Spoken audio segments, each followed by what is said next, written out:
საარჩევნო სიებთან დაკავშირებით არც ერთი არგუმენტირებული მიმართვა არ გვაქვს, აცხადებს თამარ ჟვანია, რომელიც დღეს არასამთავრობო ორგანიზაციებს და სამოქალაქო სექტორს შეხვდა. მისი თქმით, სიების დაზუსტება გრძელდება, მიმდინარეობს საარჩევნო ბარათების დარიგება და ამომრჩევლის ზუსტი რაოდენობა. ამის შემდეგ გახდება ცნობილი. ქვეყანაში არათანაბარ წინასაარჩევნო გარემოსა და ადმინისტრაციული რესურსის გამოყენებაზე საუბრობს განვითარების ინტერპარტიული რეგიონული ინსტიტუტის ხელმძღვანელი და CSKO-ს ყოფილი თავმჯდომარე ზურაბ ხარატიშვილი. მის ამ განცხადებას თამარ ჟვანია არ ეთანხმება და განმარტავს, რომ წინასაარჩევნო დარღვევების თითოეული შემთხვევებია დაფიქსირებული და მათ გამოსასწორებლად ყველაფერი კეთდება. ადგილობრივი თვითმმართველობის არჩევნები 2014 წლის 15 ივნისს ჩატარდება. ასეთი შეხვედრები არის სწორედ ყველაზე მნიშვნელოვანი იმისთვის, რომ შედგეს დიალოგი, გაურკვეველი საკითხები გაირკვეს და ყველა კითხვა, რაც კი არსებობს არჩევნებთან დაკავშირებით, მაგრამ კონკრეტულად საარჩევნო ადმინისტრაციის კომპეტენციის ფარგლებში იყოს დიალოგის გზით განხილული და რა თქმა უნდა შეთანხმებული. საარჩევნო სიებთან დაკავშირებით, ამომრჩეველთა სიებთან დაკავშირებით კეთდება სხვადასხვა განცხადებები, თუმცა მე შემიძლია დაგიდასტუროთ, რომ არც ერთ პოლიტიკურ პარტიას ან სხვა რომელიმე არჩევნებში ჩართულ მხარეს ოფიციალურად რაიმე არგუმენტი და დასაბუთებით არ მოუმართავს CSKO-სთვის. ადმინისტრაციული რესურსის გამოყენება პირველ რიგში ეს გამოიხატება იმით, რომ ადგილობრივი ხელისუფლება იყენებს მაქსიმუმს იმ თანამშრომლების თვალსაზრისით, იმ საჯარო მოხელეების ოჯახებზე ზეწოლის თვალსაზრისით, მათი სამსახურის დაკარგვის მუხარით, გარკვეულ აქციებში და ხმების მოგროვებაში იღებს მონაწილეობა. ასევე გარკვეულწილად ძალოვანი სტრუქტურებიც აქტიურობენ განსაკუთრებით რეგიონებში კანდიდატების მიმართ, ასე რომ ესეთ პრეცედენტებს სამწუხაროდ აქვს.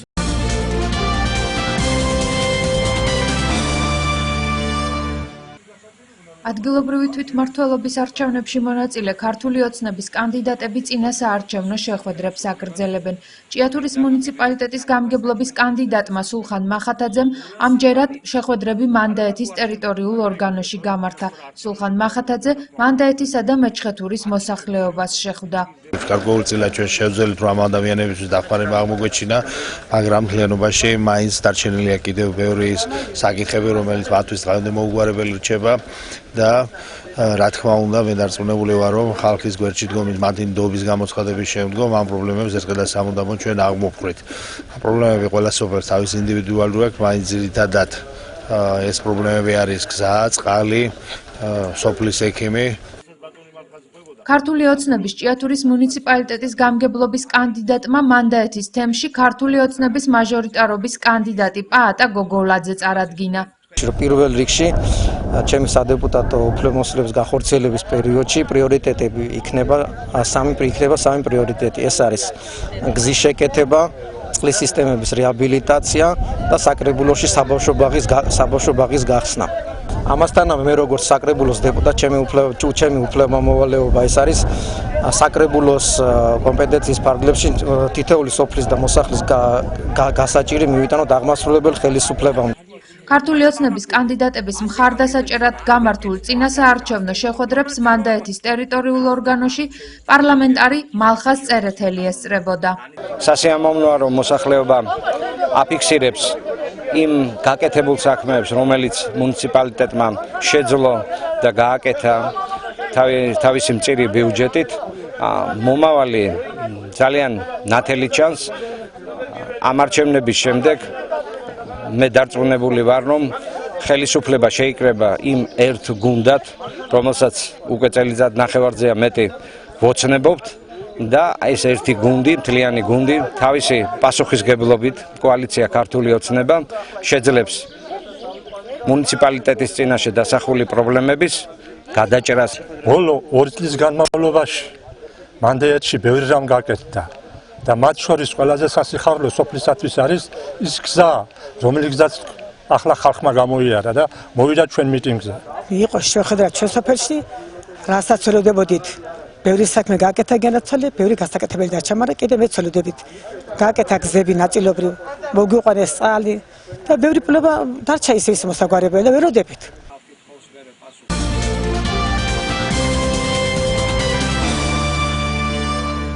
ხელისუფლება ძალადობას ნერგავს და კრიმინალურად მოაზროვნე მოქალაქეებს მოქმედების საშუალებას აძლევს, ასე გამოეხმაურა შოთა მალაშხია ზურაბ ჭიაბერაშვილზე მომხდარ თავდასხმის ფაქტს. მალაშხია ამბობს, რომ არაადეკვატური სამართლებრივი რეაგირება დანაშაულის წახალისებას ხელს უწყობს. შინაგან საქმეთა სამინისტროში განმარტავენ, რომ მომხდარზე გამოძიება სისხლის სამართლის კოდექსის 120 მუხლით მიმდინარეობს. უწყების ინფორმაციით მგელაძე და თაბუკაშვილი ხელწერილი საფუძველზე გაათავისუფლეს. სამინისტროში ამბობენ, რომ ჩატარებულია ექსპერტიზა, რომლის შედეგებიც რამდენიმე დღეში გახდება ცნობილი. აღნიშნული შემდეგ კი უწყება თაბუკაშვილს და მგელაძეს ბრალს წარუდგენს. ეს არის ზოგადი კონტექსტი, როდესაც ეს ხელისუფლება ზიისხს, ძალადობას ნერგავს, ამიტომ ჩვეულებრივ მოქალაქეს თავისი კრიმინალური ცნობიერებით ეძლევა საშუალება იმოქმედოს კრიმინალივით და ეს კრიმინალური სიტუაცია ჩვენ მქონდა 92 წლიდან მოყოლებული. ამიტომ ეს ხელისუფლება ბრუნდება უკან, მათთვის არის სწორედ ეს სამართლიანობის აღდგენა და ასეთი სამართლიანობის აღდგენა ჩვენ ვიცით როგორ დამთავრდა და მეცაც გეტყვით, ეს პერიოდი ჩვენ უკვე გამოვიარეთ და ამ პერიოდის დროს იყო შემდეგი შედეგები, რომ ის ადამიანები, რომლებიც ამას ახორციელებდნენ, ეს იყო მხედრიონელები და ამ მხედრიონელებს ერთმანეთი დაახოცინეს და არც ერთი ადამიანი, რომელიც მაშინ თბილისის ქუჩებში ხოცავდა ადამიანებს, ავიწროვებდა ადამიანებს, დღეს ცოცხალი არ არის. ამიტომ ამ ადამიანებსაც, ამ ხელისუფლების მხრიდან, რომლებიც ამ სიტუაციაში ამ საქმეებს ჩადიან, იგივე მოუწევს ამ ხელისუფლების გამო და არა ჩვენს გამო. თავისუფლების აღკვეთა ხდება მაშინ, როდესაც ეჭვმიტანილი საზოგადოებისთვის საშიშია და დანაშაულის განმეორების ალბათობაც არსებობს. ამ შემთხვევაში კი არ ამგონია ეს ფაქტორი იყოს. ასე გამოეხმაურა ვახტანგ ხმალაძე ზურაბ ჭიაბერაშვილზე თავდასხმის ფაქტს.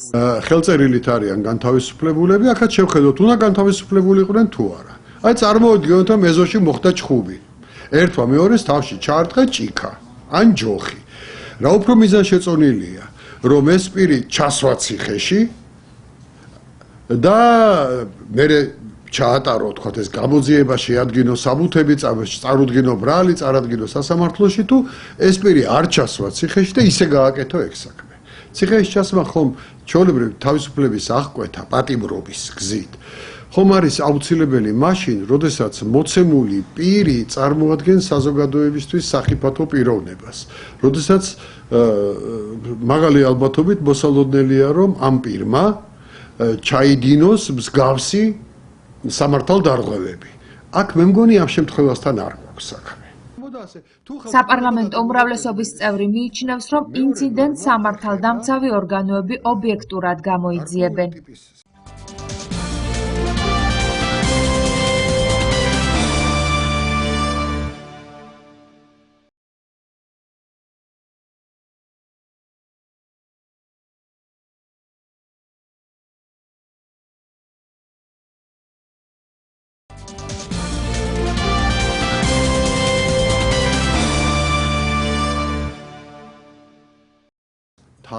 აფხაზეთში განვითარებულ მოვლენებზე ჩვენ გავლენას ვერ ვახდენთ, აცხადებს ვახტანგ ხმალაძე ოკუპირებულ ტერიტორიაზე შექმნილი სიტუაციის კომენტირებისას. საპარლამენტო უმრავლესობის წევრი ამბობს, რომ ეგრეთ წოდებული აფხაზური ოპოზიციის მოთხოვნები ყურადსაღები და გასაანალიზებელია. აფხაზეთში შექმნილი სიტუაციის გამო სოხუმში დღეს რუსეთის პრეზიდენტის თანაშემწე ვლადისლავ სურკოვი და უშიშროების საბჭოს მდივნის თანაშემწე რაშიდ ნუგალიევი ჩავლენ. დღესვე ოკუპირებულ აფხაზეთში ეგრეთ წოდებული პარლამენტის საგანგებო სხდომაა დაგეგმილი. სოხუმში დე-ფაქტო პრეზიდენტის ადმინისტრაციის შენობაში კვლავ ეგრეთ წოდებული აფხაზური ოპოზიციის მხარდამჭერები რჩებიან. ალექსანდრე ანქვაბმა კი 27 მაისს მოსახლეობას მივართა და გადადგომის შესახებ ინფორმაცია უარყო. ჩვენი ხელისუფლების იურისდიქცია დღეს არანაირად არ ვრცელდება აფხაზეთის ტერიტორიაზე. ყველა ვიცით რა ვითარება არის ეს. რა ვითარება არის იქ. ჩვენ პროცესებზე იქ გავლენას ვერ ვახდენთ. მაგრამ თავისთავად ყურადსაღებია ის თუ რა მოთხოვნებით გამოდის აფხაზეთის დე-ფაქტო ხელისუფლების ოპოზიცია. აი მას მივაქციოთ ყურადღება და დავინახოთ ეს ფაქტები, გავაანალიზოთ და შევაფასოთ იმ კონტექსტში, რაც ხდება ყოფილი საბჭოთა კავშირის სივრცეში, სხვაგანაც, მათ შორის უკრაინაშიც. აფხაზეთში შექმნილ სიტუაციას გამოყენება სჭირდება, მაგრამ როდესაც ჩვენი ხელისუფლება რუსეთთან კონსტრუქციული მოლაპარაკების რეჟიმშია, ეს ვერ მოხერხდება. განაცხადა შოთა მალაშხია. ამასთანავე ერთიანი ნაციონალური მოძრაობის წევრი ამბობს, რომ აფხაზეთში სიტუაციას რუსეთი აკონტროლებს და მისთვის არასასურველ ცვლილებებს არ დაუშვებს. ამ სიტუაციაში სჭირდება რეალური გამოყენება და გულისხმობ შემდეგს, რომ არიან აფხაზები, რომლებიც ცხოვრობენ ჩვენს მიერ კონტროლირებად ტერიტორიაზე, აფხაზები, რომლებიც ცხოვრობენ საზღვარგარეთ, აფხაზები, რომლებიც ცხოვრობენ თურქეთში, აფხაზები, რომლებიც ცხოვრობენ ოკუპირებულ ტერიტორიაზე და აქვს ის პოზიცია, რომელსაც მე ვსაუბრობ და ამას სჭირდება ერთობლივი ფრონტის შექმნა, რომ სერიოზული პრობლემები შეექმნას რუსეთს ანექსიასთან დაკავშირებით და დაიწყოს აბსოლუტურად სხვა ტენდენციები. შეგახსენებთ, რომ ალექსანდრე ანქვაბის გადადგომის მოთხოვნით სოხუმში საერთო სახალხო კრება გაიმართა, რომელსაც 10,000-ზე მეტი ადამიანი დაესწრო.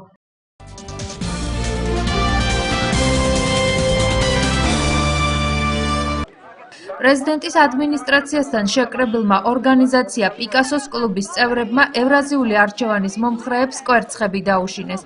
ადგილზე მობილიზებული იყო საპატრულო პოლიციაც, რომელმაც აქციების მონაწილეებს ფიზიკური დაპირისპირების საშუალება არ მისცა. ევრაზიული არჩევანის საქართველოს წარმომადგენლები მიიჩნევენ, რომ საქართველოს ოკუპირებული ტერიტორიების დაბრუნება მხოლოდ რუსეთთან დიპლომატიური ურთიერთობის აღდგენით არის შესაძლებელი. ისინი საქართველოსა და მეზობელ ქვეყანაში საელჩოების აღდგენას მოითხოვენ. სააკაშვილის ეთყობა მეძავი მოვიდა და დაიწყო კვერცხების სროლა. რა უნდა გქონდა ახლა ჩვენ მათგან განსხვავებით ქართველები ვართ და ვიცით რომ ქართველმა კაცმა ქართველ ქალზე ხელი არ უნდა აღმართოს. ამიტომ ჩვენ მივეცით მას საშუალება რომ ესროლათ ეს კვერცხები ისროლეს და გამოელიათ ეთყობა. იგივე უნდა დავიწყოთ საუბარი რუსეთთან თუ როგორ შეიძლება ჩვენი ქვეყნის დეოკუპაცია, ხო? ამ აქციის თავარი იდეა არის მიზანი და მიზეზი, რომ საქართველოს ხელისუფლებამ დღეს გადადგას ნაბიჯები და აღადგინოს რუსეთთან დიპლომატიური ურთიერთობები. საქართველოში, სადაც არის ტერიტორიის 20% ოკუპირებული, არ უნდა იყვნენ ასეთი ადამიანები, არ უნდა იმართებოდეს მსგავსი აქციები და რა რუსეთთან დიპლომატიური ურთიერთობების აღდგენა. ერთს ვიტყვი, რომ 9 წლის მანძილზე ხო აი ასეთი ადამიანები გარეთ ცხვირს მართლა ვერ გამოყოფდნენ და ვერ იტყოდნენ რომ რუსეთთან მეგობრობა გვინდა. ანუ ეს ყველაფერი რა თქმა უნდა არის ჩვენი უსაყვარლესი და საოცნებო ხელისუფლების დამსახურება. და ისინი ზუსტად მოქმედებენ კრემლის დაკვეთით და ზუსტად მოქმედებენ საოცნებო ხელისუფლების დაკვეთით. ჩვენ ვომოგდით. გვაჯობეს, არ გვაჯობეს ამ ხალხმა ვერ გაიგო ერთი რამე რომ ხშირად უფრო ბევრად მარტივია იომო და წააგო, ვიდრე დაწვე და ვიღაცას ტრაკიულობო. აი ამას ვაპროტესტებ მე და არაფერი სხვა არც ერთი პარტიის წევრი არა ვარ. შვენიერი სამსახურიც მაქვს. არც განათლება მაკლია და არც შეგნება. არც იმაზე ვძებ რომ თბილისელი ვარ და ვაიმე რა მეშველება და ესენი ვინ არიან.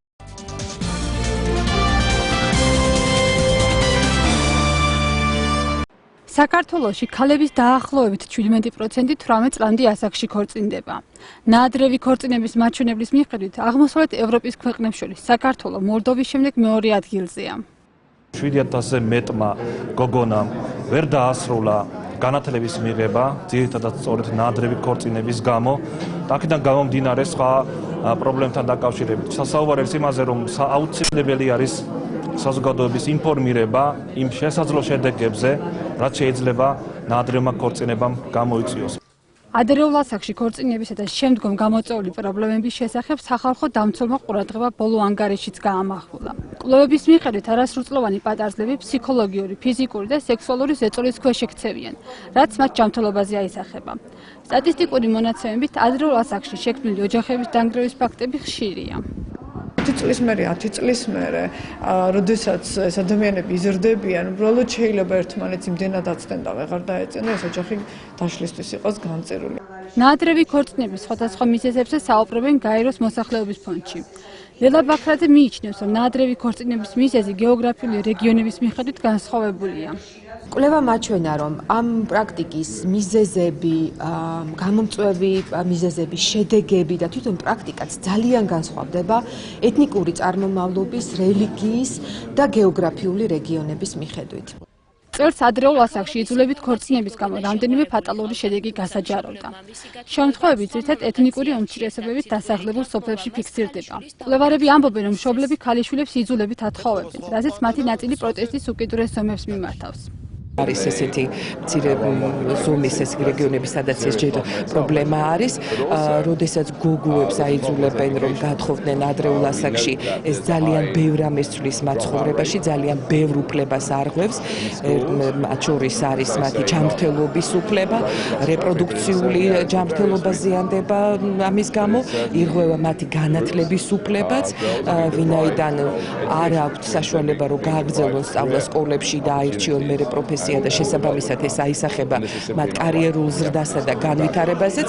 იძულებით გათხოვების შედეგად თვითმკვლელობებს სამართალ დამცავების არასათანადო ქმედების შედეგად დაფასებს კავშირ საფარის ხელმძღვანელი. ბაია პატარაია თქმის, პრობლემის აღმოსაფრთხებლად სახელმწიფო მისხეთ არსებული მექანიზმები უნდა გამოიყენოს და ყველა მოძრაობამ მკაცრად დასაჯოს. არღვევებმა ქალების წინააღმდეგ იმატა.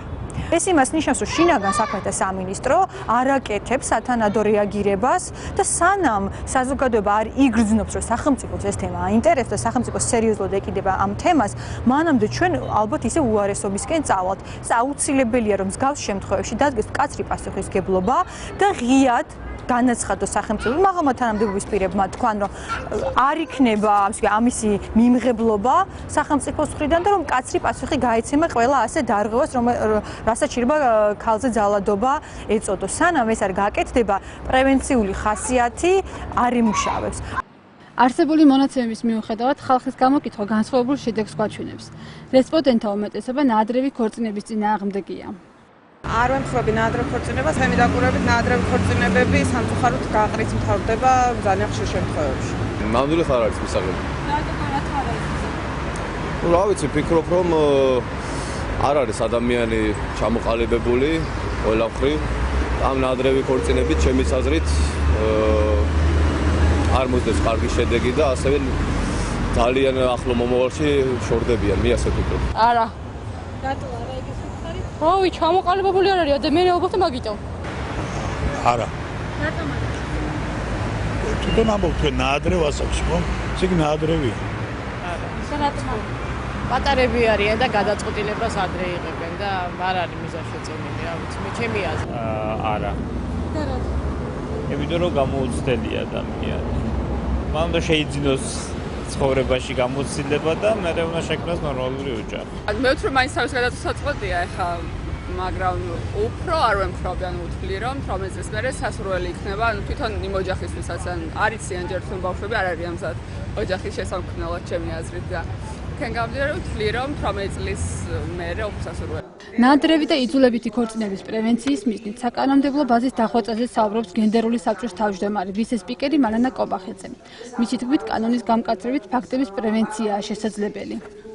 ეს არის ძალადობის ფორმა და ძალიან მძიმეა, როდესაც ძალადობის მსხვერპლი ხდება ბავშვი დედისგან, მამისგან და მას აიძულებენ იქორწინოს. მე ვფიქრობ, რომ თუნდაც პრევენციისთვის, რომ ეს არ მოხდეს, გამკაცრება სანქციების და რაღაცნაირად რეგულირება ამ სფეროსი თუნდაც სისხლის სამართლის ნორმით იქნებოდა ერთ-ერთი გამოსავალი, შეიძლება ითქვას, მაგრამ ამას სჭირდება ძალიან ფრთხილი მიდგომა. საქართველოს სამოქალაქო კოდექსის თანახმად ქორწინება 18 წლის ასაკიდან დაიშვება. 16 წელს მიღწეული არასრულწლოვანი პირის ქორწინება კი მხოლოდ მშობლის ან მზრუნველი პირის თანხმობით არის ნებადართული. კანონმდებლები ამბობენ, რომ ამ მხრივ დამატებითი რეგულაციების შემოღებაა საჭირო და ამ მიმართულებით მუშაობის დაწყებას გეგმავენ.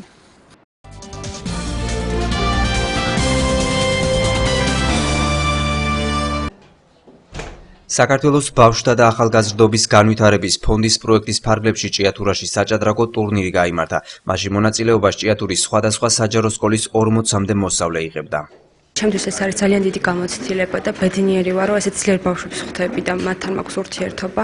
ჭადრაკი ეს საერთოდ მოგეხსენებათ, რომ ძალიან კარგი თამაში და უწყობს აზროვნებას, ხელს, მათემატიკურ აზროვნებას. როდესაც გავიგე, რომ ეს ტურნირი ტარდებოდა, ძალიან გამიხარდა და იმ წუთში დავთანხმდი აქ წამოსვლაზე.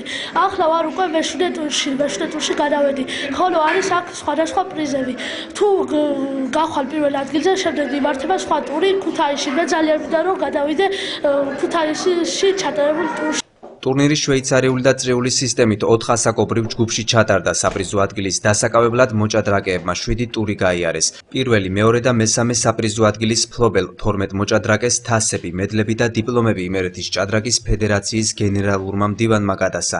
დიპლომები მიიღო ყველა მოსწავლემ. ეს დიდი დაინტერესება არის ჭიათურის ჭადრაკის ფედერაციისა და ჭადრაკის მსახურის ბატონი პეტრე ჭაჭანიძის აქტივობიდან გამომდინარე, მართლაც არის ბევრი ნიჭიერი ახალგაზრდა, როგორც ახალგაზრდა ასეთ პატარა ნორჩი მოჭადრაკეები. და ვფიქრობთ, რომ ესეთი ღონისძიება ხელს შეუწყობს ჭიათურის ჭადრაკის პოპულარიზაციას, მის განვითარებას.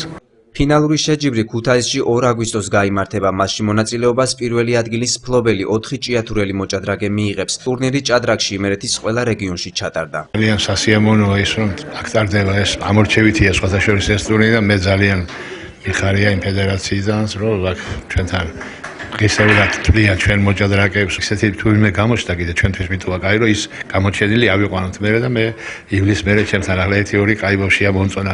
ტურნირს წმინდა ანდრია პირველწოდებულის სახელობის ჭიათურის მართლმადიდებლურმა სკოლამ უმასპინძლა. საჭადრაკო ტურნირის ორგანიზატორი საჭადრაკო კლუბი იმერეთის ვარსკვლავი, იმერეთის ჭადრაკის ფედერაცია, ჭიათურის ჭადრაკის ფედერაცია და ჭიათურის 27 სპორტული სკოლა იყო.